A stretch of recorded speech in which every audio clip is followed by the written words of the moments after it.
आज मैंने घर पे एक ऐसी चीज बनाई जिसको पी के मेरी खांसी बिल्कुल सही हो गई। तो आपको तो पता ही है कि कुछ दिन से मुझे बहुत तेज बुखार और खांसी आ रही है, लेकिन मेरा बुखार तो ठीक हो गया पर खांसी अभी तक नहीं ठीक हुई है। अबे ठंडी ठंडी कोल्ड ड्रिंक पी ले, खांसी बिल्कुल गायब हो जाएगी।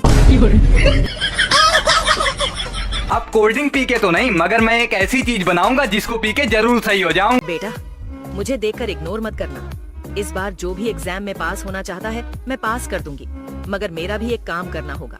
तुम्हें इस वीडियो को एक लाइक और चैनल को सब्सक्राइब करना होगा और 5 सच्चे मित्र को शेयर करना होगा। और मेरे बेटे जाते जाते कमेंट में सरस्वती माँ लिख दो, जिसके लिए मुझे लेना है तेज पत्ता, और ये तेज पत्ता आप यहाँ से मंगा सकते हो। उसके बाद लौंग और इलायची को अच्छे से पीसना है, बाकी इसको गोल गोल करके पिसी हुई लौंग और इलायची को इसमें डाल लेना है। फिर इसको अच्छे से गैस पर जलाओ और जब जल जाए तो इसको पियो और धुआं निकालो। अरे वाह, अब तो खांसी आ ही नहीं रही है और गले में भी बड़ा अच्छा लग रहा है। मम्मी देखो ये बीड़ी पी रहा है।